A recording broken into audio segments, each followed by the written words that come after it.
Bon, écoutez, hein, on ne va pas, sans plus attendre, hein, on va se lancer, effectivement.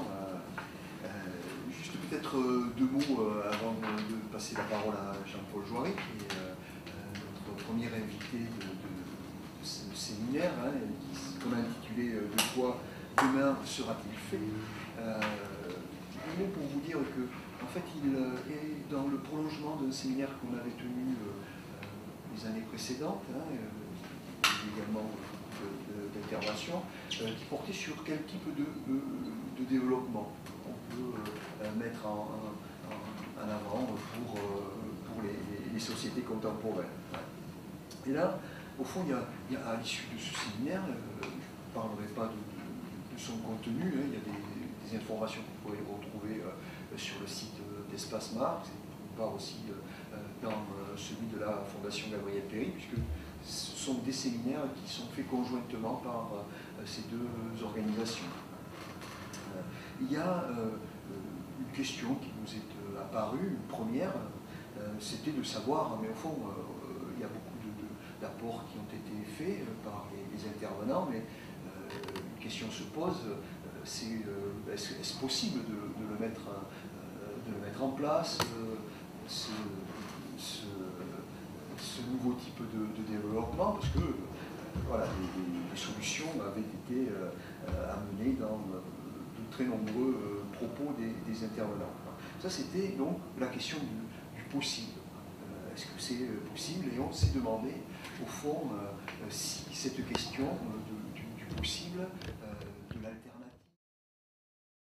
Donc voilà comment un peu ce séminaire s'est mis en place.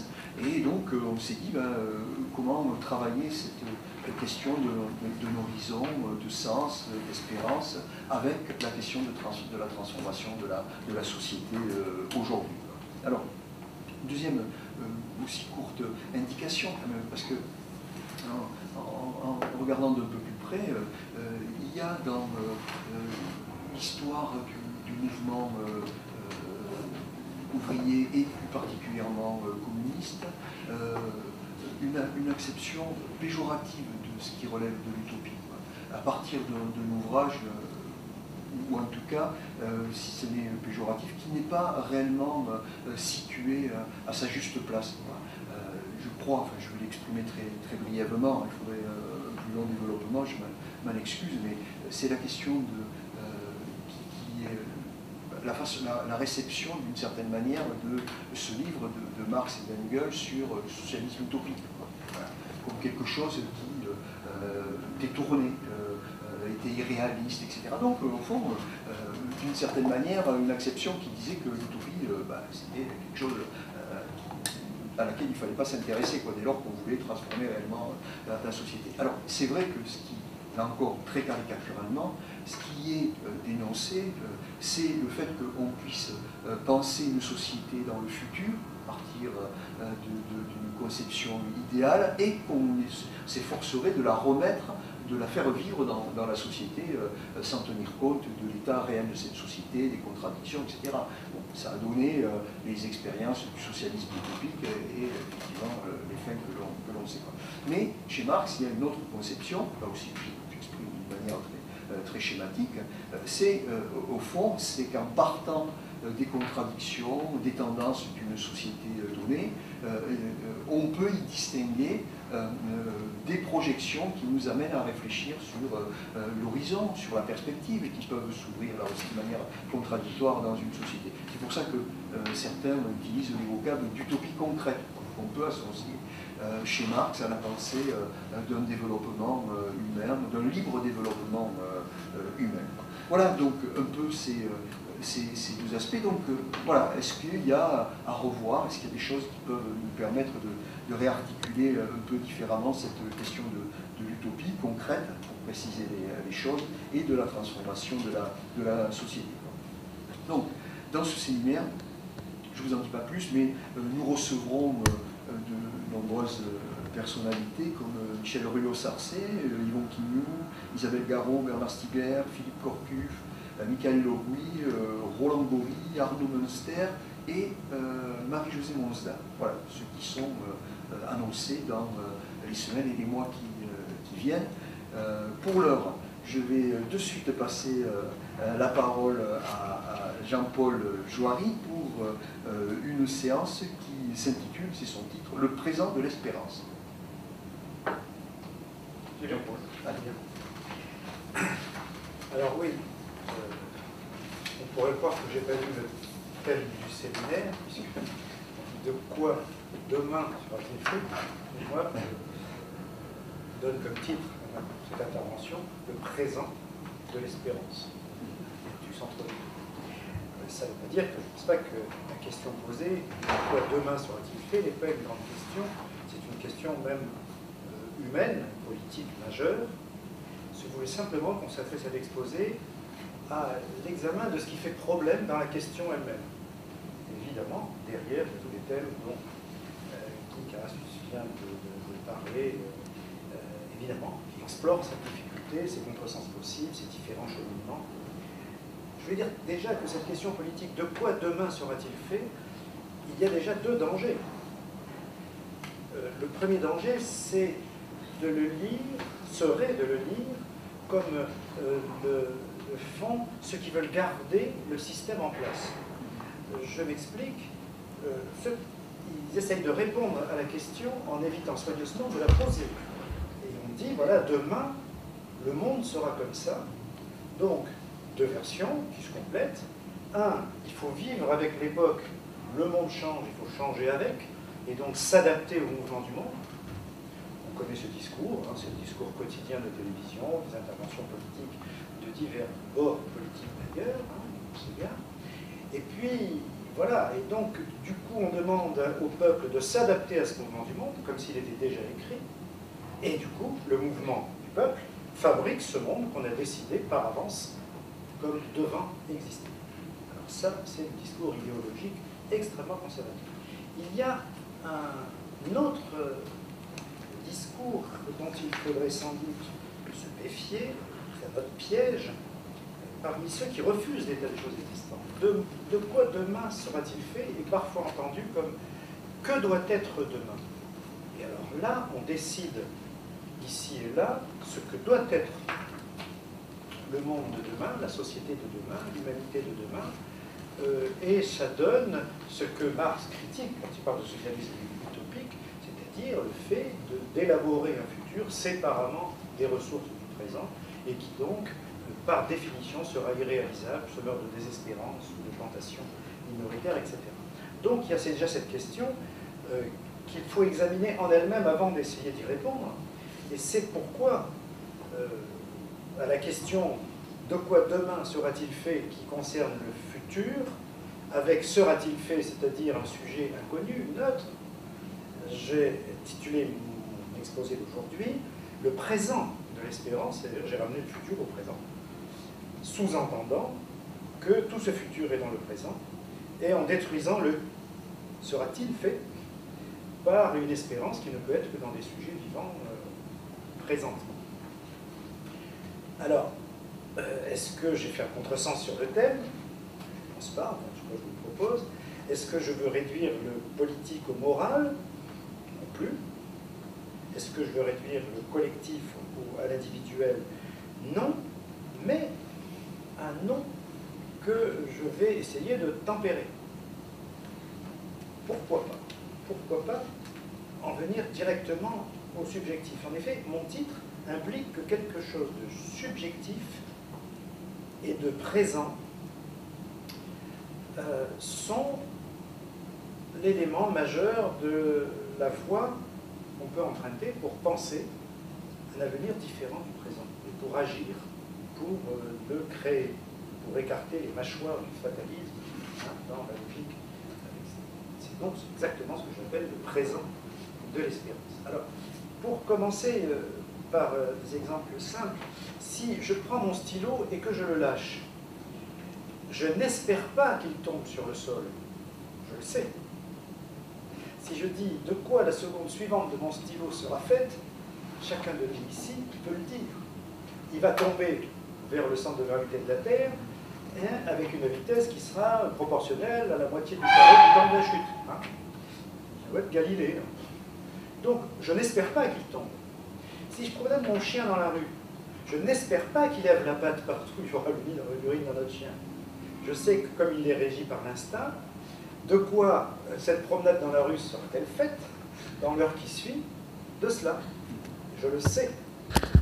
Ça veut dire que le mot espérance n'a aucune place là où règne ce qu'on appelle rapidement le déterminisme ou l'instinct, qui est une sorte de déterminisme génétiquement transmis.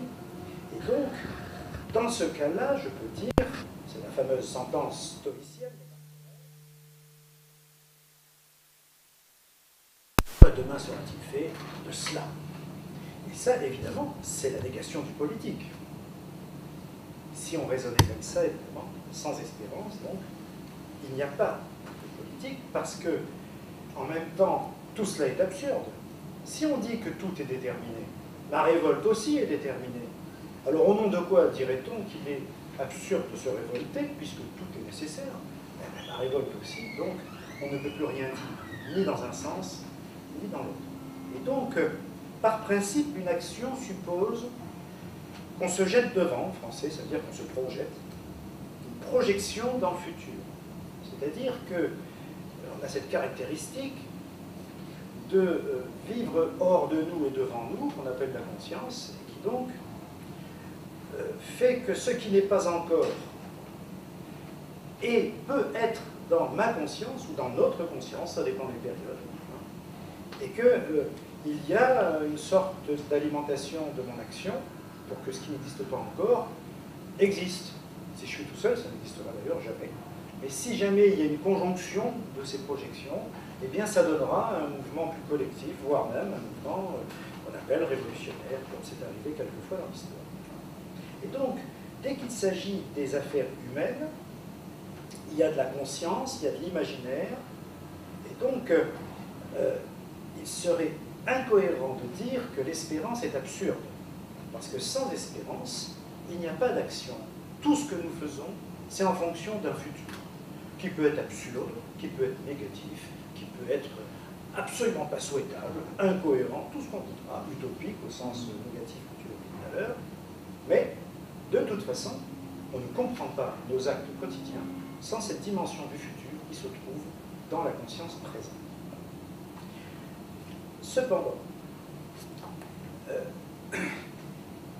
quoi qu'on dise de ces projets, de ces intentions, de ces espérances, de ces imaginaires, de fait, il n'est d'être que présent. Tout autre raisonnement marche à l'envers. La présence de l'homme est singulière. Pourquoi? Parce que la présence de l'homme est toujours en devenir, c'est-à-dire qu'elle n'est pas un présent immobile, ce n'est pas une présence figée, c'est la présence de quelque chose qui se transforme sans cesse. Une très belle phrase de Sartre qui dit pour un humain, être soi-même, c'est toujours être autre que soi. Ça vaut pour soi, ça vaut pour les peuples, ça vaut pour l'humanité. Donc, il y a cette dimension qu'on appelle l'histoire. N'empêche que, quelle que soit cette dimension très spectaculaire de notre espèce par rapport au reste sur Terre, tout se fait au présent. Et donc, tout ce que nous faisons, c'est par imaginaire, projection, intention, espérance, et ça nous jette tout de même, et il faut le savoir, dans ce que Blaise Pascal appelait des temps qui ne sont pas les nôtres. On est toujours dans le futur et dans le passé, alors que nous vivons toujours dans le présent. C'est cette tension qui est nécessaire, on ne pourra jamais faire autrement, qui crée un problème philosophique à grande portée, à mes yeux, politique. Si je suis toujours dans l'espérance d'un être futur, il est vrai que je me perds. Et on sait bien qu'historiquement ça a existé, ça. La vision, voilà, ce qu'on fait aujourd'hui, tant pis, mais c'est dans l'espérance de quelque chose, du futur, etc. Cette sous-évaluation, ce dénigrement de fait du présent, eh bien, est extrêmement grave en termes de développement de l'humanité. Et donc, combien d'individus, au nom d'une espérance future, ont pu abandonner, ignorer, ne pas voir la richesse de leur présent? C'est-à-dire que bien souvent, et je pense que ce sera toujours comme ça, et aujourd'hui je pense peut-être plus que jamais, ceux qui font vivre la possibilité d'un autre futur ne se rendent pas compte de la richesse de leur présent. Le futur, ils l'ont sous les yeux. Un des futurs possibles, des futurs possibles. Et donc, c'est vrai que cette façon de parler toujours du futur, notamment hier, du futur radieux, a bien conduit des peuples entiers à sous-estimer la richesse de leur potentialité présente. Et on a même institutionnalisé ce genre de choses avec des textes, des programmes, des modèles, des façons d'agir, de parler, de penser la politique, qui a fait que les choses d'une richesse extraordinaire n'ont jamais eu de contradiction, de concrétisation transformatrice.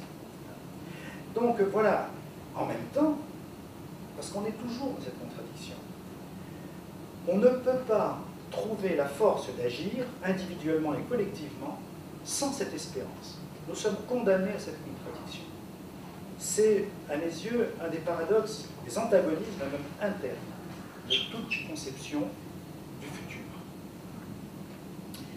Alors, depuis des millénaires, on a essayé de donner consistance à cette contradiction. Je vais de développer, mais là je vais simplement l'évoquer. Le premier qui, dans l'histoire de l'humanité, a essayé de casser cet antagonisme, de le dépasser, c'est Platon. Le premier dans l'histoire de l'humanité a consacré une œuvre entière à une conception rationnelle du politique. Dans un livre, notamment, un des livres les plus grands à mes yeux, La République. Et c'est vrai que, d'un côté, il fait miroiter la possibilité pour les humains d'un autre mode d'être social qu'on caricature très facilement et de façon incohérente le plus souvent, car ça n'est pas rien que ce qui est public l'emporte sur ce qui est purement individuel, qu'il y ait une égalité de fait des hommes et des femmes, qu'il n'y ait pas d'esclaves, 4e siècle avant Jésus-Christ, qu'il y ait donc des règles de justice qui régissent l'interaction de tous les individus dans la cité. On dit que c'est un texte totalitaire, c'est absurde, c'est comme si on disait que les mathématiques sont totalitaires, puisqu'elles disent que tous les rayons du cercle sont égaux. Dans aucune roue, c'est vrai, mais on a besoin de penser le théorique pour s'éclairer dans la pratique, où c'est toujours à peu près, etc. Donc, il y a cette façon de concevoir, non pas un futur possible, mais une autre façon de concevoir le social, pour nourrir, bon, comme disait Pascal, dit Platon a voulu donner une règle à un hôpital de fous. Voyant les intérêts contradictoires, la démagogie la première forme de démocratie, bon, Platon leur a dit, voilà, si vous voulez un point de repère, on va appeler ça la chose commune, la res publique. Voilà. Et chacun, individuellement, devra se régler sur cette conception collective de l'intérêt social. Et donc, d'un autre côté, Platon, qui n'est pas du tout utopiste au mauvais sens du terme, il démontre dans la République que ce modèle n'est pas possible. Parce qu'il dit les humains, ils sont le produit des conditions d'éducation, des conditions de vie sociale, etc. Et donc ils ont des idées, on dirait aujourd'hui l'idéologie dominante, ils ont des idées qui tendent à reconduire ces contradictions d'intérêts individuels, etc. Et il imagine tout. Il imagine tout. Un pouvoir minoritaire qui impose, un peuple qui se mettrait à voter publiquement, les enfants qu'on éduquerait séparément de la cité, il essaye tout. Et finalement, il dit non, il ne voit pas comment c'est possible. Il dit ce serait souhaitable, mais pas réalisable. Et il dit, mais j'ai écrit ce livre pourquoi?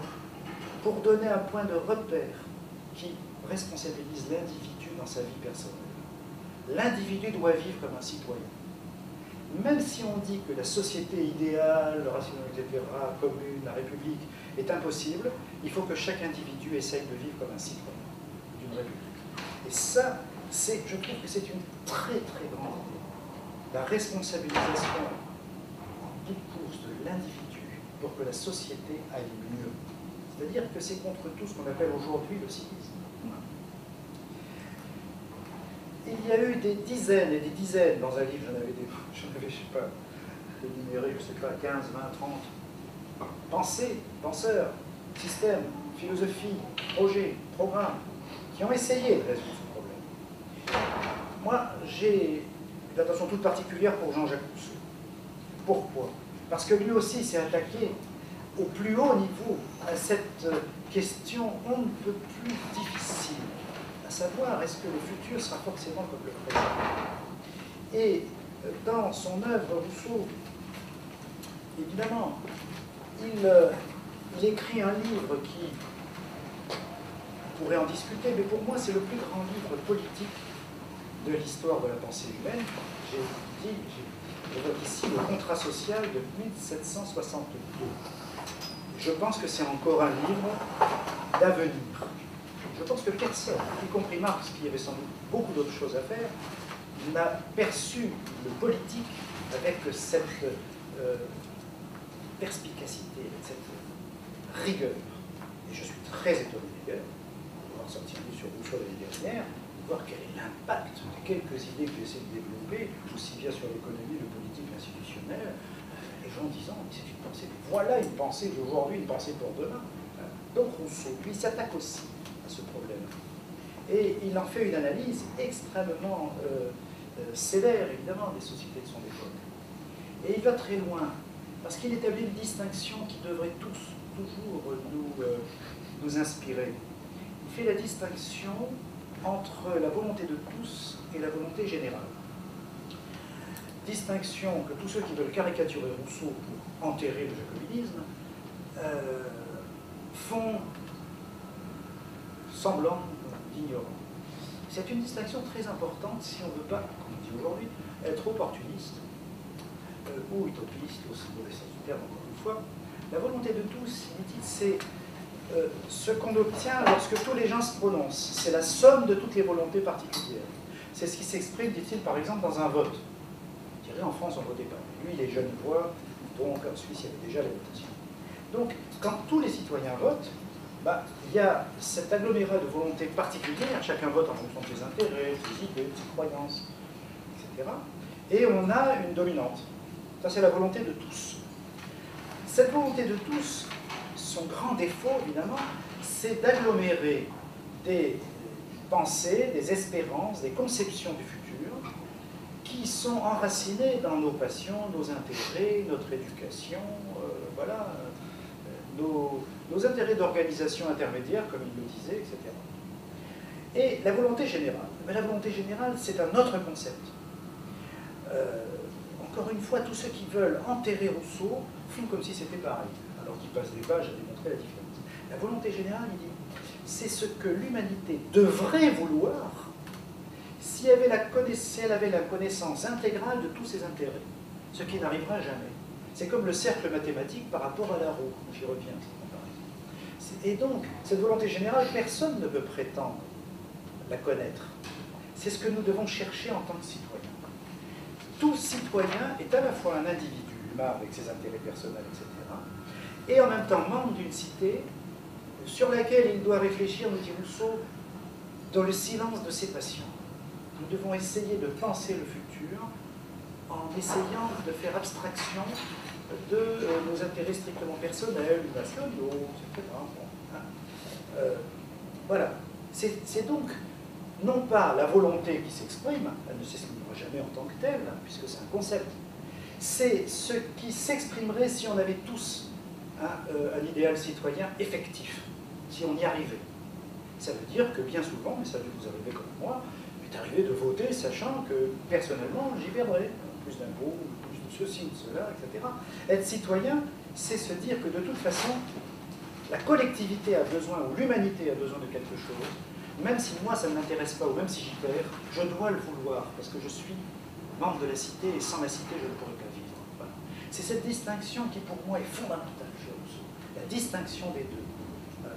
Et donc, il se pose la question, mais est-ce qu'on peut rapprocher la volonté de tous de la volonté générale? Parce que c'est ça le problème. Et dans un certain marxisme d'hier, c'était ça le problème. Avec Marx, le futur doit être ça. De quoi demain sera-t-il fait? Du communisme. Avec une transition, et peut-être une transition vers la transition, et voilà. Hein, donc c'est comme ça. Et alors, mais les gens n'en veulent pas encore. Eh bien, il faut agir pour que la volonté de tous rejoigne la volonté générale, en prétendant connaître la volonté générale. Alors que la volonté générale, c'est un objectif de tous. Ça n'est pas quelque chose que quelqu'un peut prétendre posséder, sinon c'est plus une volonté générale. C'est la volonté de un ou de quelques-uns. D'où la notion ancienne d'avant-garde, etc. Certains ont la vérité sur le lendemain, et les autres doivent être convaincus. Voilà. Et donc il y a un vrai problème derrière tout ça. Hein. Je vais vous montrer pourquoi la question de quoi demain, etc., je l'ai transformée en présent d'espérance. Le futur au présent. Et donc, Rousseau se heurte au même problème. Et il se dit, mais c'est pas possible. Pourquoi? Parce que la volonté générale suppose une culture, des concepts, une réflexion, du débat. Et il dit, ben, les plus pauvres, ils ne savent pas lire et écrire. Ils ont un langage plus pauvre. Ils n'ont pas le temps de discuter et de réfléchir. Seuls les riches trouvent le temps. À l'époque, ils n'avaient pas besoin des clubs d'aujourd'hui, mais ça fonctionne très bien aujourd'hui. On a des clubs de réflexion. On prend du temps, on est au pouvoir, donc on voit venir, etc. Et puis, il y a les urgences. Le pauvre, il a besoin de mordre celui qui le fait souffrir. Il n'a pas toujours le temps, ni la langue, ni le goût de la lecture, ni même la disposition psychologique. Et Rousseau voit bien cela. Et puis, il dit autre part, il dit, le pouvoir, c'est pas là-haut, avec le peuple, les bons pauvres dominés en bas. Le pouvoir, Rousseau le voit bien avant Michel Foucault. Le pouvoir, et on le trouve dans certains textes de Marx, notamment dans le Capital, d'une façon géniale. Le pouvoir, c'est pas le haut qui domine le bas. C'est une logique qui permet au haut de gouverner le bas, parce que le bas a intériorisé la logique du pouvoir. Le pouvoir, on ne l'enlève pas aux autres pour dominer, on le distribue. Et Rousseau voit bien, dit-il, que dans toute la société, chacun est servile vis-à-vis de celui qui domine juste au-dessus, parce qu'il rêve de remplacer celui au-dessus et de dominer ceux qui sont à côté. Il dit, on ne pourrait pas asservir quelqu'un qui ne voudrait qu'être humain. Non, c'est parce qu'on veut être un maître qu'on accepte d'être esclave. Vous savez bien que dans n'importe quelle entreprise aujourd'hui, c'est le problème. Et que disent les parents qui se soucient des enfants? Oui. Tu rentres dans l'entreprise, tes idées elles sont belles, mais pour l'instant, fais ta situation, calme-toi, tu ne pourras jamais, etc. En gros, si tu veux être responsable, accepte d'être servile. C'est humain, mais c'est la société entière qui est bâtie là-dessus. Et donc, cette logique-là, Rousseau revient à lui dire, dans ces inégalités culturelles et à l'intérieur de cette logique du pouvoir qui traverse tout, et ajoute-t-il, y compris les sociétés intermédiaires, alors qu'il y a pas de parti politique, on le voit bien, les anciennes corporations, etc., y compris dans les associations qui contestent l'ordre social existant, la logique du pouvoir, bien sûr qu'elle est partout. Personne n'y échappe totalement. Et donc Rousseau se dit à la fin, il a cette phrase désespérante, les hommes devraient être avant les lois ce qu'ils doivent devenir par elles. C'est-à-dire, si on vivait dans une société juste, tout le monde verrait bien que la société juste, c'est formidable. Mais comme on est dans une société injuste, eh bien, les hommes ne sont pas prêts à une société juste. Vous savez, moi, devant mes étudiants, je leur pose, quand je les vois très généreux, c'est comme ça, je leur dis, bon, écoutez, vous êtes pour l'égalité? Oui. Vous êtes pour que tout le monde mange? Oui. Bien sûr, ces adolescents, ils ont un idéal de justice. Je leur dis, est-ce que vous seriez pour que pendant un an, on abolisse toute sanction, toute justice, toute police, toute frontière, et qu'on laisse les gens faire ce qu'ils veulent, même des autres continents, hein. Et là, je vois pâlir comme ces jeunes. Je dis, combien de morts? Je dis, non, combien de centaines de millions de morts? Et on serait les premiers dans les sociétés développées. Alors, qui est pour cela? Et là, tout le monde pique du nez. Je m'amuse à leur ajouter que de toute façon, ils n'ont rien à craindre, puisque nous, on a la bombe. Donc on est tranquille, le cynisme quotidien, c'est ça aussi. C'est-à-dire que nous avons intériorisé des choses, Rousseau va très loin, il va dire, est-ce qu'on supporterait une société juste? Qui supporterait une société juste? Et sur la planète aujourd'hui, c'est pire qu'à l'époque, la planète. Donc c'est une question terrible, et elle dit, voilà, et Rousseau se dit, ben, finalement, ça n'arrivera pas, ce n'est pas possible. Un peu plus de 30 ans avant la Révolution française, en gros, il nous dit que la révolution est impossible. Et ça, c'est extraordinaire. C'est pourquoi il ne tombe pas du tout dans l'utopie. Il fait une analyse très matérialiste, très rigoureuse de ce problème qui, mine de rien, est le nôtre. Quand on dit oui, mais les Français, mais les Européens, etc. On dit simplement que, vu la situation, les gens ils ont une mentalité qui les empêche de vouloir de sortir de cette situation. Mais ça, c'est pour moi le plus grand problème. Et ce n'est pas un problème de difficulté à concevoir un lendemain. C'est une question qui concerne notre capacité à savoir quel est notre présent et nos capacités présentes. Et donc il y a là un problème qui fait toute l'histoire de la philosophie. Quand Marx parle de socialisme utopique, je suis d'accord avec ce que dit Guy. Le terme utopie, du coup, a pris une seule signification, alors que sous la plume de Marx, ça en a deux. L'utopie, c'est comme la religion chez Marx. C'est ce qui permet à l'humanité souffrante de continuer à vivre et à agir. Et en même temps, en tant que philosophe et organisateur révolutionnaire à l'époque, Marx y voit bien que certains modes de raisonnement théorique et politique nous vouent à la désespérance. Et là, il pointe du doigt ce qu'il appelle les socialistes utopiques. Ce n'est pas l'utopie qui pointe du doigt, ce sont certaines doctrines. Alors il pense à Owen, à Weber, à Barr, à Durge, à Wedling, à Hess, à Stirner, un jour j'ai fait la liste, il y en a beaucoup. Voilà, Fourier, Lamennais, Proudhon, évidemment, y compris Babeuf, mais là-dessus, il ne le cite jamais, et je pense qu'il a raison, parce que Babeuf n'était pas tombé dans ce... La conspiration des égaux n'est pas une utopie, à mes yeux. Et donc, ils ont effectivement entretenu l'espérance, une certaine idée d'autres futurs possibles, qui nous font rire aujourd'hui. Moi, quand j'expose le phalanstère de Fourier à des étudiants, tout le monde rigole, enfin, ces petites cellules où la liberté sexuelle est grâce à l'amour et aux lois de la gravitation newtonienne qui se manifeste chez les hommes et les femmes par l'attirance sexuelle, eh bien, la nature rétablit l'ordre, etc. D'autres disent, mais Dieu a voulu que nous soyons heureux, donc attendons, ça va venir. D'autres chrétiens comme Hundling disent, non, les ouvriers, les paysans, etc. sont complètement intégrés, donc donnez-moi une armée de 10 000 voleurs, on leur donne un glaive, et avec cette minorité, on prend le pouvoir et on impose la société où règne l'amour. Regarde un peu, ça. On a connu ça. Donc, mais c'est très émouvant et c'est très intéressant parce que sans ces pensées-là qui peuvent nous faire sourire aujourd'hui, il n'y aurait pas eu l'entretien d'une espérance de quoi demain sera-t-il fait. En même temps, évidemment, il faut se poser la question, très grave à mes yeux, n'a-t-on rien gardé de ces modes de pensée depuis longtemps et malgré Marx? Tous ces gens-là, plus les traits d'union, les premiers syndicats, les associations ouvrières, etc., on les a appelés, en reprenant un mot de Babeuf et la conspiration des égaux, etc., les communistes. Et c'était une insulte. Ils veulent la communauté des femmes, ils veulent tout vous prendre, la communauté des enfants, etc. C'était une insulte. C'est comme spinoziste au XVIIIe siècle, comme impressionniste pour les peintres. C'est plus de la peinture, ce sont des impressions. Génial, dit Claude Monet. Nous nous appellerons les impressionnistes. Et donc, voilà, toutes ces pensées-là, c'est ce qui a rendu possible d'autres pensées. Et il ne faut pas nier ni l'aspect propulsif de cette espérance philosophique et politique, ni l'obstacle extraordinaire que ça constitue, qu'on le veuille. Non, c'est ce que, dès les années 40, 1840, le jeune Marx, et je pense, à mes yeux, que c'est aussi important que sa découverte de la plus-value, la baisse mensuelle de profit, etc. Politiquement, je pense que c'est ce que Marx apporte de plus important pour nous. C'est cette idée qu'il écrit dès 1843. Nous ne nous présentons pas en doctrinaire avec un principe nouveau. Voilà la vérité, à genoux devant elle. Nous apportons au monde les principes que le monde a lui-même développés dans son sein.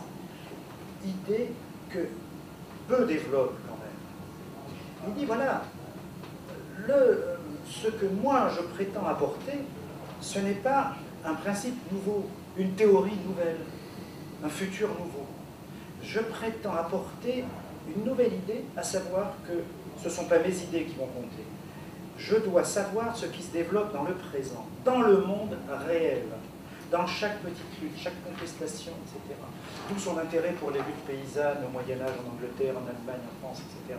Son intérêt pour les luttes dans l'Antiquité, tout ça, en tant qu'historien en même temps. La moindre lutte ouvrière, la moindre lutte, y compris des critiques qui se développent chez les intellectuels de son époque, etc. Et donc, voilà, c'est ça, je pense, le fil conducteur de tout ce qu'apporte Marx. C'est qu'on n'est pas là pour penser le futur tel qu'il devra être, on est là pour voir quelles potentialités sont en train de naître sous nos yeux. Voilà. Et il inverse le rapport entre théorie et pratique politique. Et donc, j'aime bien rappeler ça, mais peut-être que certains l'ont lu, ça n'a plus déjà, mais quand il arrive à Londres en 1848, où sont réunis tous ceux qui font partie de ce qu'on appelle le communisme, c'est-à-dire, bon, il y a tout là-dedans, il y a des syndicalistes, il y a des utopistes, il y a des fourriéristes, il y a tout le monde. Ils ont écrit, il faut s'en souvenir, une profession de foi communiste, en attendant Marx, qui dit, et pourchassé par la police, on a fait des tas de détours, profession de foi communiste. Quand Engels arrive, il arrive avant Marx, une colère, une profession de foi, on n'est pas là pour une religion, etc. Et lui-même, Engels écrit des principes du communisme. Alors en gros, il fallait les apprendre par cœur pour devenir communiste. En gros, il y avait tout le contresens que Marx va développer, que va détruire. Marx arrive, il fixe sa colère à son tour, et en gros, voilà, il tient le raisonnement suivant. Le communisme, ça n'est pas un être, ça ne sera jamais un État, ça ne sera jamais une société. Je lis, ça n'est pas un État qui doit être créé ou un idéal sur lequel la réalité devrait se régler. Il dit non, ça c'est non. Ni un idéal, ni un État. C'est pourquoi le communisme ne peut pas s'effondrer, puisqu'il ne peut pas exister. C'est le mouvement réel qui abolit l'État actuel, c'est-à-dire c'est le processus infini de l'humanité pour s'émanciper des dominations et des exploitations. Ça n'est rien d'autre.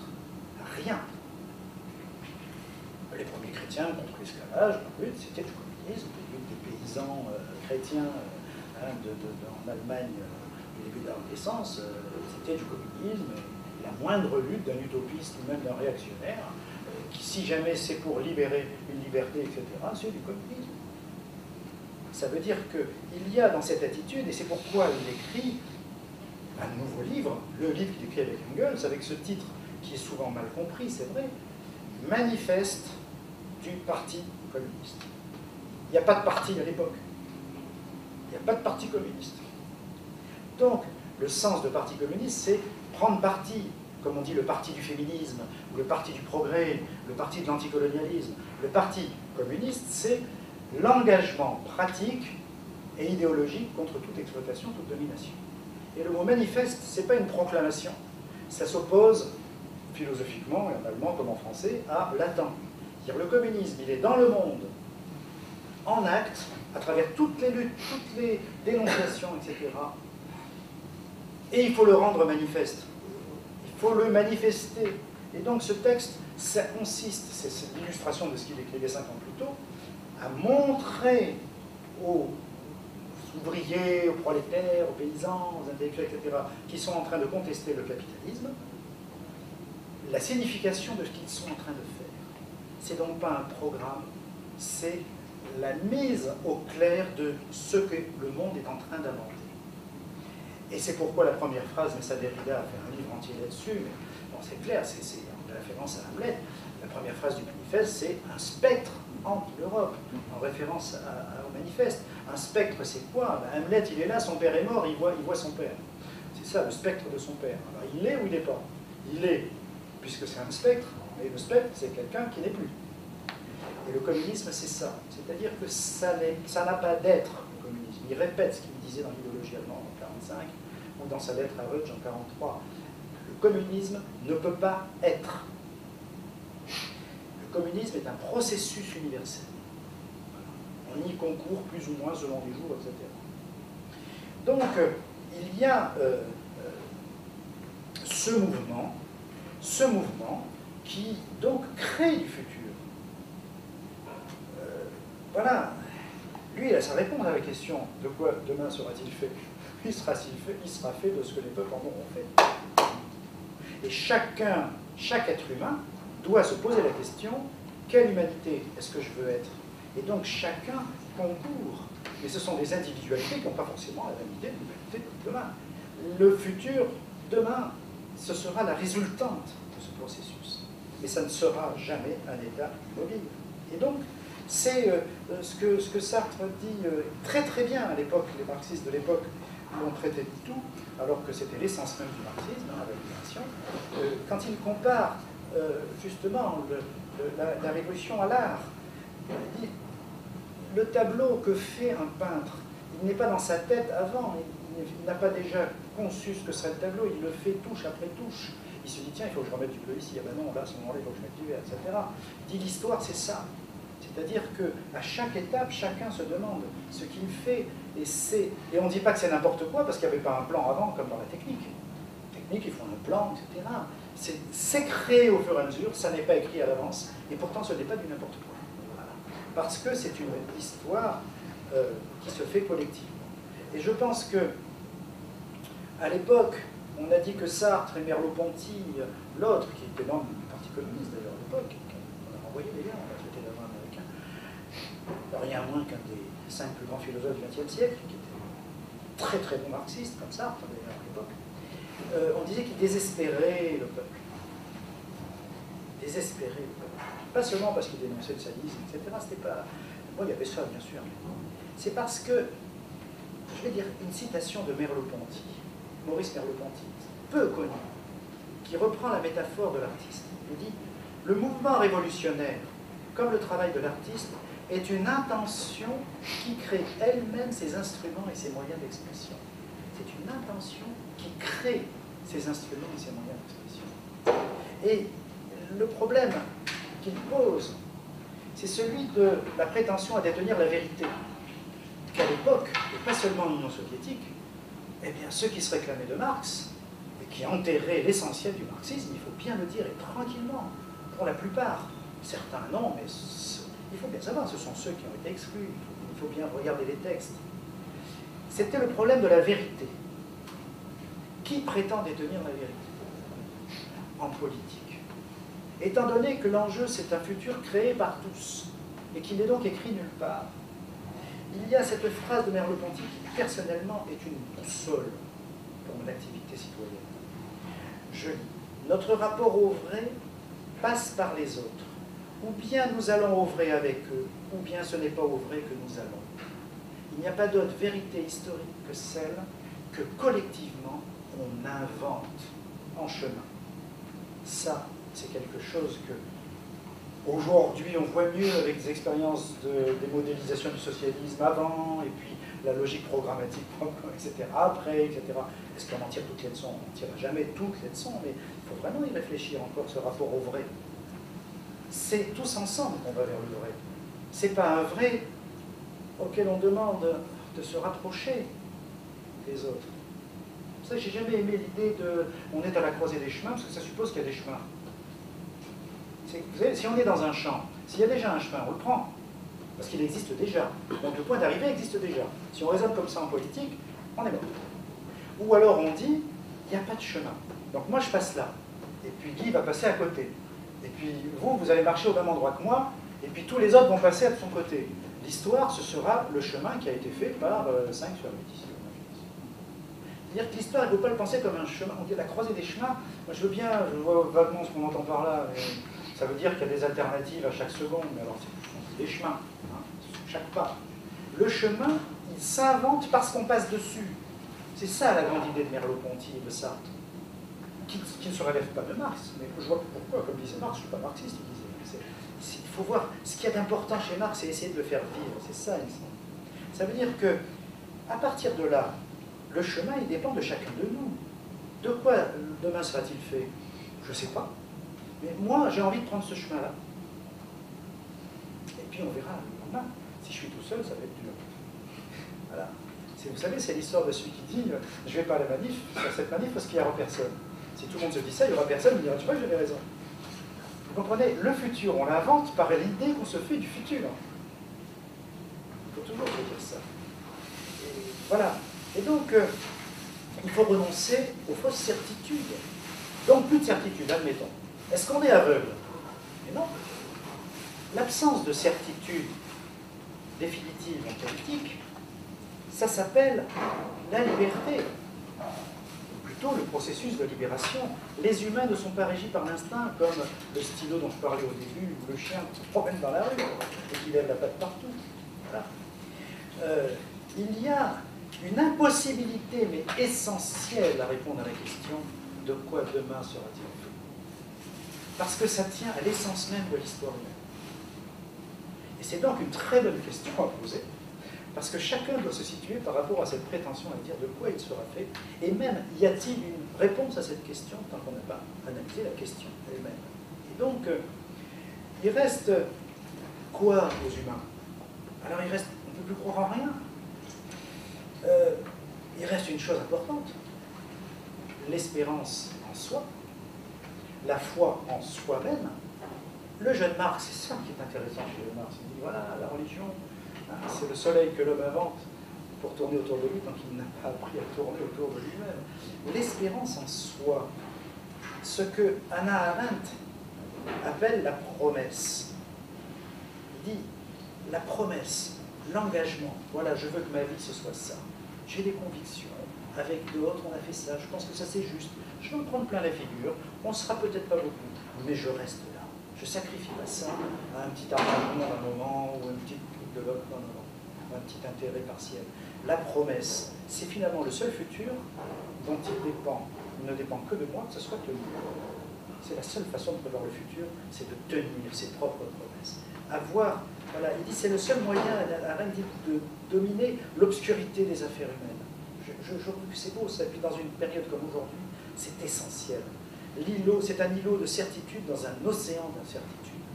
La conviction de chacun de faire ce qu'il pense devoir faire. Et tant pis pour les autres. Tant pis si jamais ils trouvent que je suis fou. Tant pis s'ils pensent que je gâche ma vie parce que je crois à ceci ou cela. Tant pis s'ils pensent que je vais perdre un poste ou un fauteuil. Tant pis si jamais ils pensent, etc. Et réussir à avoir l'espérance en soi. Et ça, c'est très important, il me semble, dans les périodes.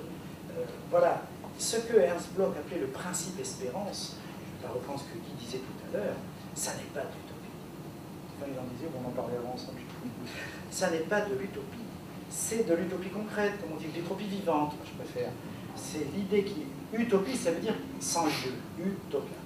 C'est sans lieu, mais il y a des choses que je peux essayer de faire exister dans un lieu. Rendre présent, le fameux spectre de Marx. Voilà. C'est du devenir. Et si on pousse par là, les autres ne poussent pas exactement, mais ensemble, on va faire exister autre chose de toute façon. Et on ne peut pas savoir. Moi, je pense que le 13 juillet 89, personne, et le 14 juillet non plus, personne n'imagine qu'on va abolir le privilège. Simplement, on a faim, on a envie de se chauffer avec les morts, on n'a pas le droit, on se fait massacrer, on y va, et hop, c'est tout. Quand ils détruisent la Bastille, ils détruisent 3 fois rien, un symbole. Ils ne savent pas que ça va devenir la force imaginaire de la révolution, la prise de la Bastille. Et ils ont raison. Le drapeau bleu, blanc, rouge, le roi entre Paris et le peuple, c'est un drapeau, c'est un bout de tissu, on coule les 3 couleurs, mais attention, l'imaginaire, c'est une force extraordinaire, parce qu'ils se sont dit, on peut détruire la Bastille. Après, quand ils ont réussi, ils se sont dit, alors on peut aller jusqu'où là? Et c'est une idée qui s'invente, la révolution. Parce qu'on marche, on apprend à marcher. Et donc, c'est pourquoi j'ai donné le titre, le présent de l'espérance. On ne peut pas le chercher dans le futur, dans le passé. C'est le présent, avec cette dimension du futur, mais il faut bien penser cette dimension du futur présentement, et non pas dans un futur déjà, etc.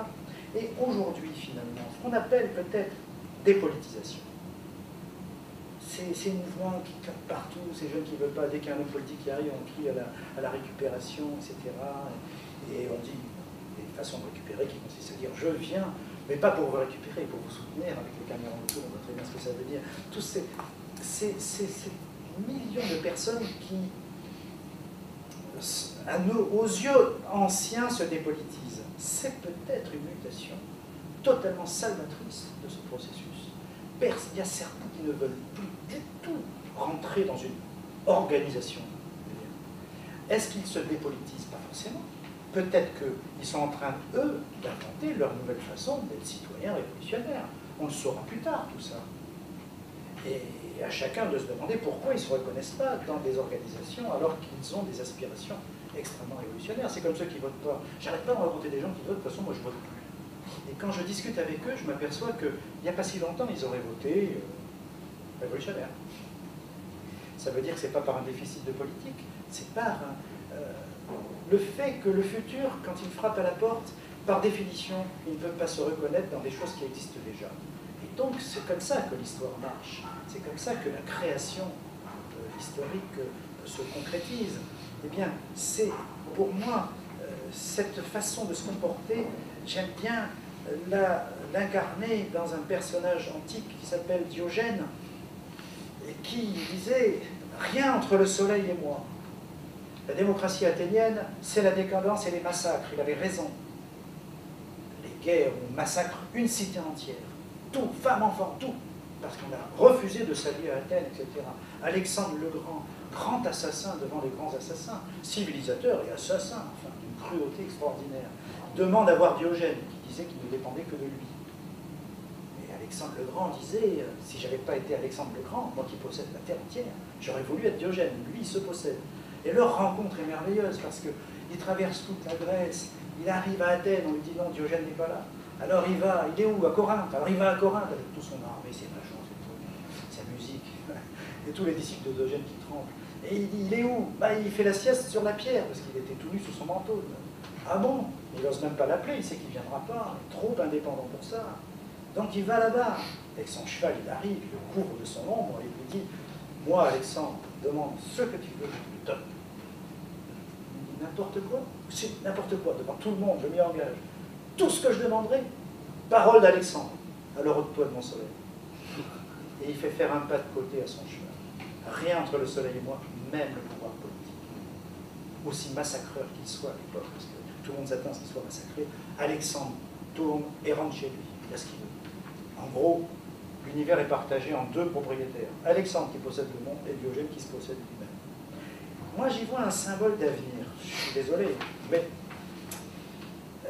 si la clé politique des impasses et des contradictions actuelles réside dans la réappropriation du futur par chacun, que le futur soit dans notre pratique présente, alors tout ce qui croit résoudre ce problème par des voies purement ou d'abord institutionnelles, d'alliances, d'accords, de nombre de sièges, de postes, quel qu'il soit, quel qu'en soit l'intérêt, hein, je ne juge pas aucune actualité politique à travers ça, j'essaie de juger la période historique.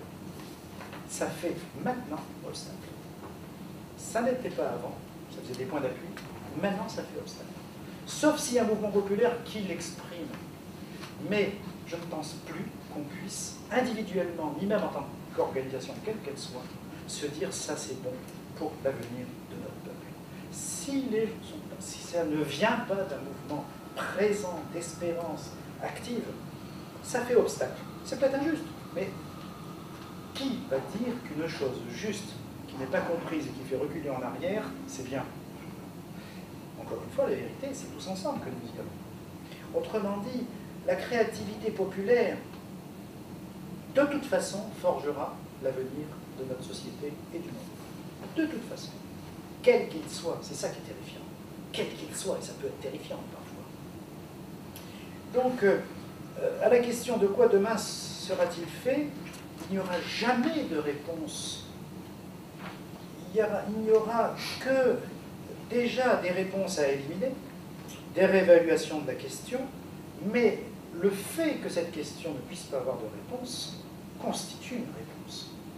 Ça veut dire que faisons-nous pour quel demain, chacun, individuellement et éventuellement collectivement, évidemment. Et donc, il y a une illusion terrible qui en présuppose une autre, celle qui consiste à croire et prétendre que prétendre connaître le meilleur futur, ça fonde une identité. Ça, c'est quelque chose qui, depuis des années, me paraît invraisemblable. Pourquoi? Parce que, et ce mot revient sans arrêt, qu'on le veuille ou non, ça revient. Pour les bonnes causes, tout ce qu'on voudra. L'identité est un principe mathématique. Si A est A, et que B est différent de A, A ne peut pas être à la fois A et B. A est A. C'est un principe, en mathématiques ça marche, parce que si vous faites la même opération 2 x 3 dans 15 ans, il y a 15 ans, etc., on trouve toujours 6. Donc, Voilà, tant qu'on reste dans les mathématiques classiques, il y a d'autres mathématiques aujourd'hui, mais tant qu'on donne la définition des nombres, etc., la même opération donnera le même résultat. Il y a 2 millénaires et dans 2 millénaires. Donc le principe d'identité fonctionne. On peut dire aussi qu'un chien est un chien. On va attendre 100 millions d'années, évolution, mutation des espèces, on ne sera plus là pour en parler. Un chien est un chien, avec un code génétique, des instincts bien déterminés. Il lève toujours la patte quand il y a de l'urine dans notre chien. Le chat, il fait ses besoins dans la litière et après il met tout à côté parce qu'il gratte, il ne peut pas faire autrement, ça ne sert à rien. Voilà. Le chat, il fait le chien. Donc un chien reste un chien. Mais vous et moi, on n'était pas pareil hier, on ne sera pas pareil demain. L'humanité change, c'est un processus d'autocréation permanente. Donc l'idée d'identité humaine, l'identité d'un peuple, l'identité d'un individu, ce sont des façons de ne pas nous confondre. Alors on a un numéro de sécurité sociale, voilà. Si on veut dire ça, chacun a un numéro de sécurité sociale. Mais moi, je ne sais pas vous, mais moi je ne me reconnais pas dans un numéro de sécurité sociale. On a une carte d'identité, pour ne pas nous confondre. Mais moi je ne me reconnais pas sur la photo, j'ai malheureusement ou heureusement sacrément changé. Le nom c'est le nom de mon père, c'est pas le mien. Le prénom est d'État, Jean-Paul. Ma date de naissance, je ne m'y reconnais pas. Les empreintes digitales, si je me mettais le doigt sur un fer rouge, je ne changerais pas fondamentalement. Il n'y a pas d'identité humaine. J'ai beaucoup cité Sartre ce soir. Ce chien, comme on le disait en 1945 au Parti communiste, mais, l'idée d'identité conduit au fascisme. Et dès qu'il y a eu Hortefeux, je me suis dit, quand même, c'est ça, c'est pas si mal. On a tous compris qu'il y avait quelque chose de monstrueux dans l'idée d'identité nationale. La France, c'est un melting pot permanent de toute l'histoire, avec des gens, presque personne en France, dans les 4 grands-parents qui étaient français, etc. Et c'est ça la richesse. De tout pays. On est latin, grec, juif, arabe, quand on voit notre langue, quand on voit nos habitudes, nos artistes, etc., nos footballeurs, tout. Il n'y a pas d'identité nationale. Et on voudrait que la seule chose qui ne change pas, ce soit les révolutionnaires. C'est pas vrai. C'est en ce sens que Marx disait « je ne suis pas marxiste ». C'est parce qu'il n'a cessé de changer d'avis au rythme de sa démarche, au rythme de ce que faisait le peuple. Il se fait massacrer, il dit bah alors la démocratie pour l'instant est impossible sans prise d'armes, avec une dictature. Il y avait un mouvement populaire très puissant, il dit la démocratie redevient possible pour les révolutionnaires. C'est le peuple qui met les limites et les possibilités de notre pensée philosophique et politique. Et donc, cette idée-là, c'est le corollaire de la façon de subordonner le présent à un futur. Mon identité, c'est de lutter pour tel futur. Si les autres ne sont pas d'accord, ils se trompent. Par ailleurs, la phrase de Merleau-Ponty. Et donc, quand on subordonne le présent à un futur, on creuse entre ce futur et le présent un fossé infranchissable. Et on s'étonne que les gens ne veuillent pas sauter. Mais ils ne peuvent plus sauter, puisqu'on leur a dit ce qu'ils trouveraient de l'autre côté, et que ce n'est pas eux qui l'ont inventé. C'est ça, à mon avis, le fil conducteur, la plus grande découverte de Marx. Voilà. Cette découverte de Marx, c'est fondamental. Ça veut dire que c'est en bas que le pouvoir se forge, se forme, se transforme et se détruit. Ça n'est pas en haut. Jamais en haut. Le haut tire son pouvoir de l'intériorisation de ce pouvoir en bas. Je parle en haut ou en bas, ce sont des concepts très approximatifs, mais enfin, ce sont ceux qu'utilisait Michel Foucault, et je trouve que c'est pas sans efficace. Et donc, toutes les théories qui ont précédé, qui se sont cassées les dents, eh bien, sur cette question politique, eh bien, elles doivent nous inviter à penser notre difficulté à penser le futur.